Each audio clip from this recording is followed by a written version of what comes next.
자, 다 같이 새벽 기도회를 시작하겠습니다. 찬송가 310장입니다. 310장.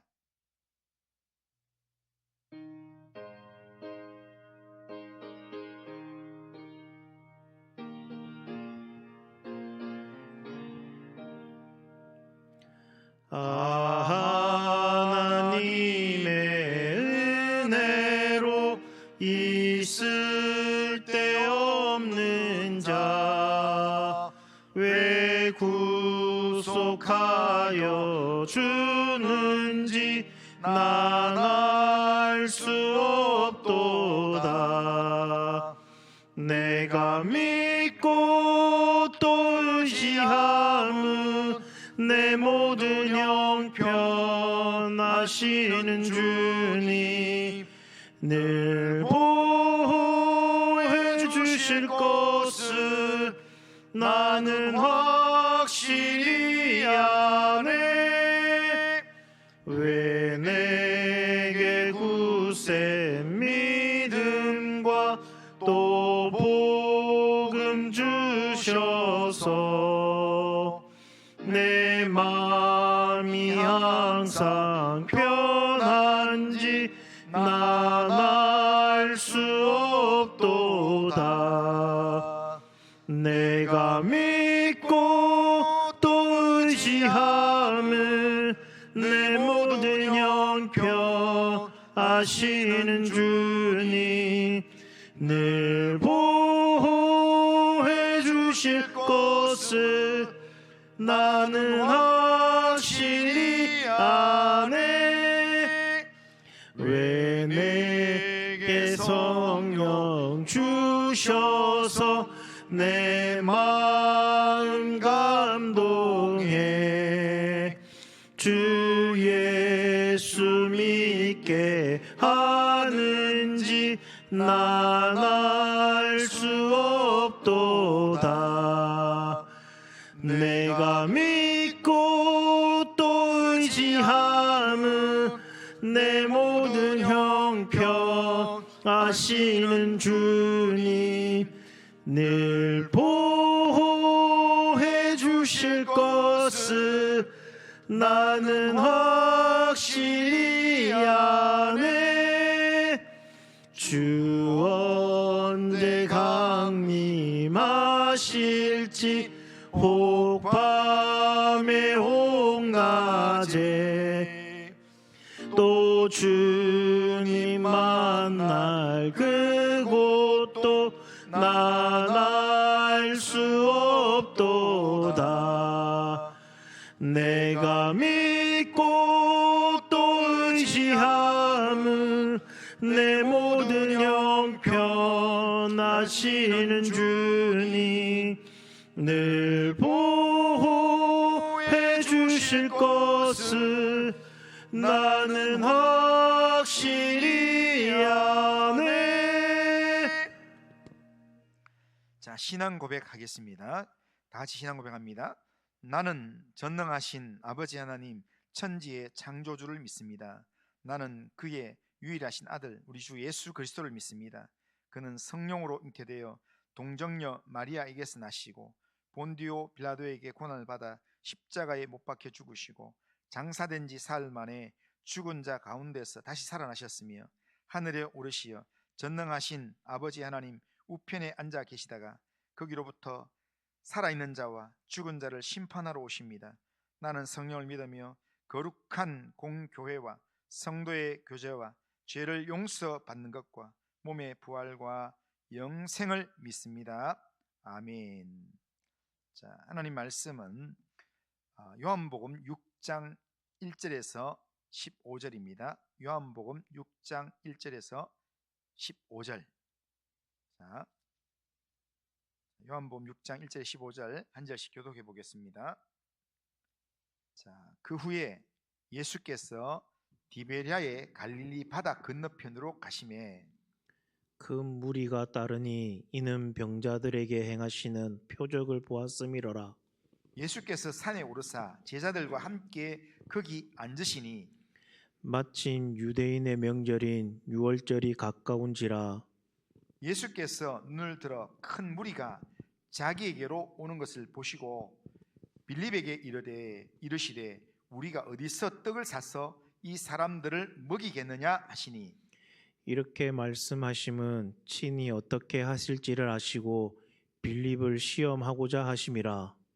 빌립이 대답하되 각 사람으로 조금씩 받게 할지라도 200데나리온의 떡이 부족하리이다. 제자 중 하나 곧 시몬 베드로의 형제 안드레가 예수께 여짜오되 여기 한 아이가 있어 보리떡 5개와 물고기 2마리를 가지고 있나이다. 그러나 그것이 이 많은 사람에게 얼마나 되겠사옵나이까? 예수께서 이르시되 이 사람들로 앉게 하라 하시니 그곳에 잔디가 많은지라 사람들이 앉으니 수가 5천 명쯤 되더라. 예수께서 떡을 가지사 축사하신 후에 앉아 있는 자들에게 나눠 주시고 물고기도 그렇게 그들의 원대로 주시니라. 그들이 배부른 후에 예수께서 제자들에게 이르시되 남은 조각을 거두고 버리는 것이 없게 하라 하심으로 이에 거두니 보리떡 5개로 먹고 남은 조각이 12바구니에 찼더라. 그 사람들이 예수께서 행하신 이 표적을 보고 말하되 이는 참으로 세상에 오실 그 선지자라 하더라. 같이 읽겠습니다. 그러므로 예수께서 그들이 와서 자기를 억지로 붙들어 임금으로 삼으려는 줄을 아시고 다시 혼자 산으로 떠나가시니라. 아멘. 자, 오늘 우리가 읽은 이 본문은 인간의 결핍과 무능을 출발점으로 삼아서 예수님께서 넘치는 은혜와 생명의 공급자가 되심을 보여주는 내용입니다. 오늘 본문은 갈릴리 바닷가에 모인 큰 무리를 비추면서 시작됩니다. 큰 무리들은 예수님의 병고침의 표적을 보고 예수님을 따라왔고 예수님 곁에 모였습니다. 그런데 어느새 해는 저물어 가는데 먹을 것이 보이지 않았습니다.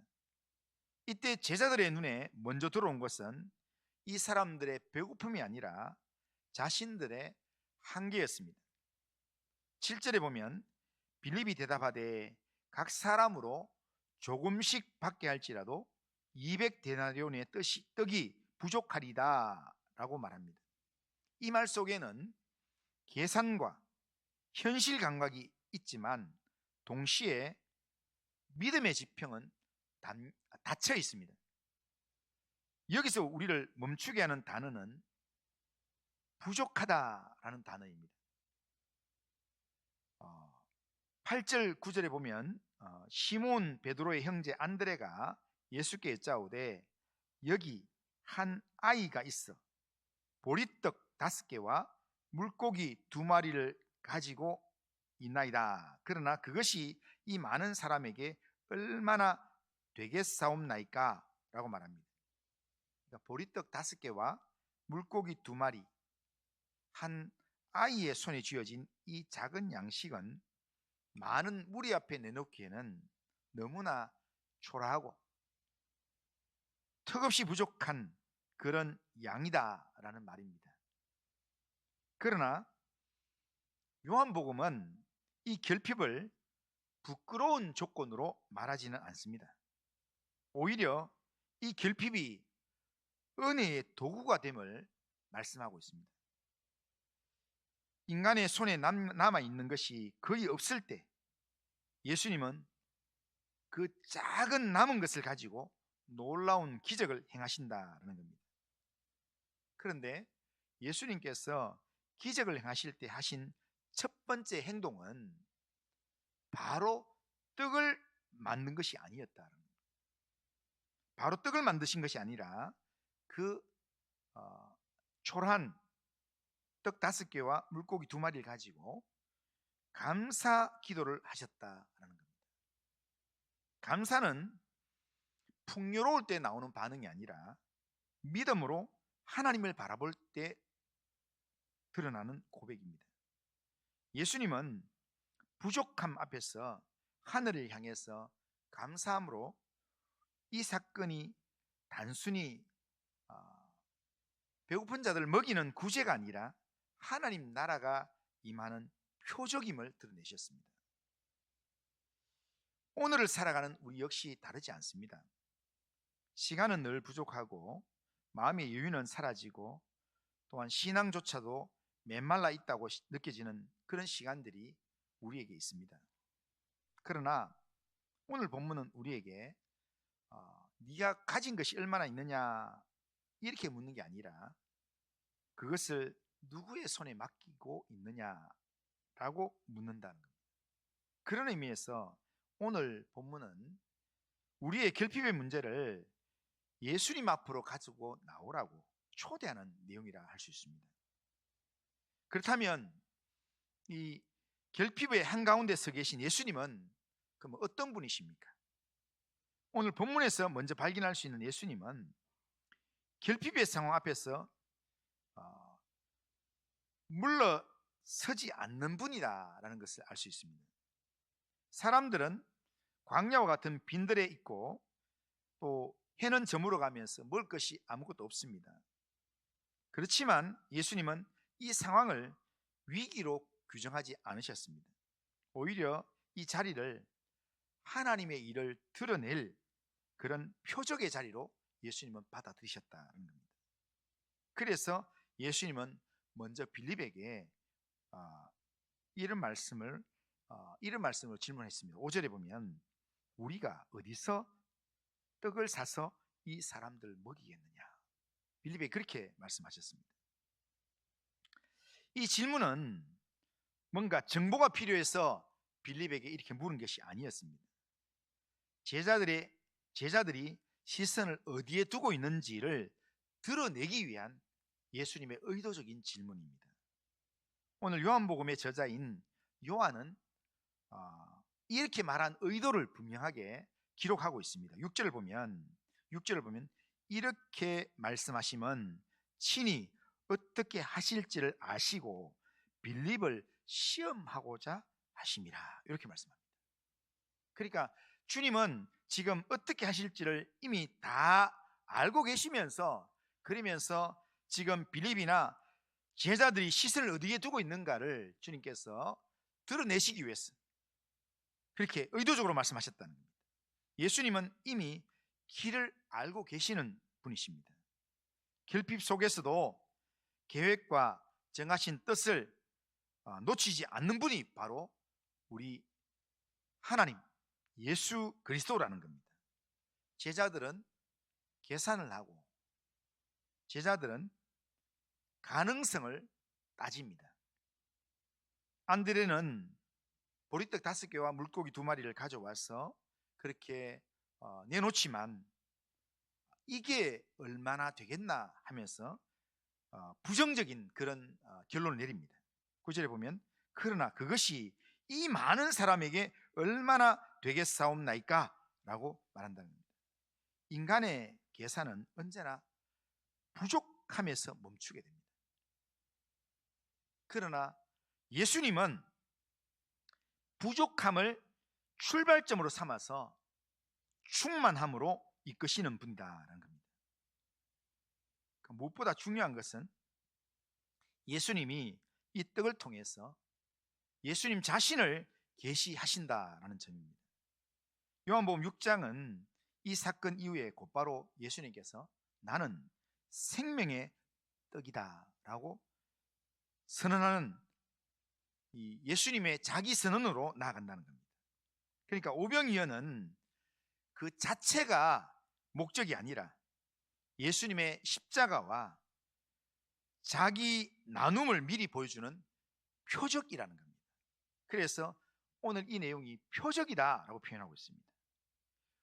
이후에 예수님은 떡을 떼면서 떡을 제자들에게 나눠주면서 이것은 너희를 위하여 주는 내 몸이다 라고 말씀하십니다. 그러기에 빈들에서 이 예수님께서 나누신 이 떡은 결국 찢기신 예수님의 몸으로 이어지는 은혜의 예고편이라는 겁니다. 그러므로 오늘 본문 속에 예수님은 결핍의 이 상황 속에서 결핍을 끌어안고 스스로 지켜져서 생명의 떡이 되는 내용이 바로 생명의 떡이 되시는 하나님이다라는 것을 보여주는 그런 내용이라는 겁니다. 그렇다면 생명의 떡이신 예수님, 생명의 떡을 우리에게 나눠주시는 예수님이 오늘 본문에서 우리에게 요구하시는 것이 뭐겠습니까? 그것은 우리의 부족함을 혼자 숨기고 혼자 끌어안고 있지 말고 그것을 주님의 손에 맡기라는 겁니다. 지금 이걸로 뭘 하겠습니까? 라고 혼자 결론 내리지 말고 그 보리떡 5개와 물고기 2마리밖에 되지 않는 그것이라도 주님께 맡기라는 겁니다. 주님은 결핍 자체를 문제 삼지는 않습니다. 그러니까 보리떡 5개, 물고기 2마리라고 주님께서 이것밖에 없냐? 이렇게 말하지 않는다는 겁니다. 그 결핍을 붙잡고 혼자 계산하고 혼자 근심하고 염려하고 서 있는 그런 태도를 주님은 싫어하십니다. 그런데 제자들의 이 모습은 우리의 신앙을 정직하게 비춰주는 거울과 같은 모습입니다. 빌립은 계산을 했습니다. 안드레는 보리떡 5개와 물고기 2마리로 그렇게 제시했지만 곧 그 가능성을 지워버립니다. 안 된다는 겁니다. 빌립이나 안드레, 제자들의 공통점은 모두 현실의 상황에서 출발한다는 겁니다. 현실의 여건에서 출발한다는 겁니다. 하지만 이런 모습으로는 하나님 나라까지 나아가지 못한다는 겁니다. 그런데요, 예수님이 이들을 책망하기보다는 그들의 한계를 드러내 보이심으로 믿음의 방향을 바꿔주시고 믿음의 방향을 가르치십니다. 믿음은 우리의 현실을 하나님의 손에 올려놓는, 결단하는 게 그게 믿음입니다. 그래서 오늘 본문은 우리에게 불신의 마음을 내려놓고 주님의 손을 붙잡도록 도전하는 겁니다. 우리는 자주 이 정도로는 안 된다, 지금은 때가 아니다, 하나님 내가 가진 게 너무 적습니다 라고 말하면서 늘 불가능을 이야기합니다. 안 된다는 이야기합니다. 그러나 예수님은 그 너무 작은 것이라도 그것을 주님의 손에 맡기라고 요구하십니다. 그것이 예수님이 누구신지를 드러내는 통로가 될 것이기 때문에 우리가 가지고 있는 게 아무리 작은 것이라 할지라도 보리떡 5개와 물고기 2마리밖에 되지 않는다 할지라도 그것이 주님의 손에 들려지면 예수님이 누구신가를 드러내는 능력의 통로가 된다는 겁니다. 그러므로 오늘 본문은 우리에게 순종을 요청하십니다. 눈에 보이는 풍족함이 아니라 보이지 않는 주님의 신실함을 신뢰하라고 우리를 부르시는 부르심입니다. 우리가 가진 것이 작더라도 주님의 손에 들리면 남기고도 다 배불리 먹고도 12방주리가 남는 그런 은혜를 경험하게 된다는 겁니다. 그러니까 보면 내용이 보니까 왜 12바구니인가 하니까 제자가 12명이라서 제자들 모두가 다 넘치는 은혜를 체험하게 만든 그 내용이라는 겁니다. 결국에는 제자들에게 주시는 표적이라 할 수 있습니다. 이런 주님의 약속을 우리는 확신해야 합니다. 오늘 내가 지고 있는 보리떡 5개와 물고기 2마리의 그 작은 것, 그게 내 손에 있으면 보잘것없는 것이지만 주님의 손에 들려질 때 그 보리떡 5개와 물고기 2마리는 하나님의 기적을 베푸는 보물이 될 것입니다. 그러기에 주님의 약속을 믿는 믿음으로 우리의 모든 부족의 문제를 예수님의 손에 맡기면서 오늘 하루의 삶을 살고 또 이 한 해를 살아가는 우리 모든 성도님들 다 되시기를 주님의 이름으로 축원합니다.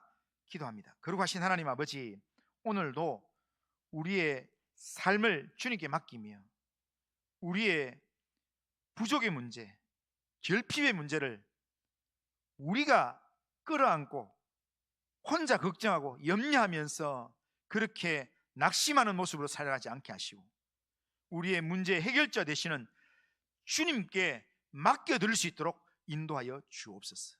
우리의 가진 것이 보리떡 5개와 물고기 2마리밖에 되지 않는 초라한 연약한 내용이랄지라도 주님의 손에 맡기면서 주님이 누구신가를 우리가 믿고 의지하는 삶을 살 수 있도록 인도하여 주옵소서. 하나님, 명절이 시작되는 우리의 삶 가운데 하나님이 우리 가정을 다스리시고 하나님이 우리 온 식구들을 붙들어 주시는 그런 명절을 보낼 수 있도록 인도하여 주옵소서. 예수님의 이름으로 기도드리옵나이다. 아멘.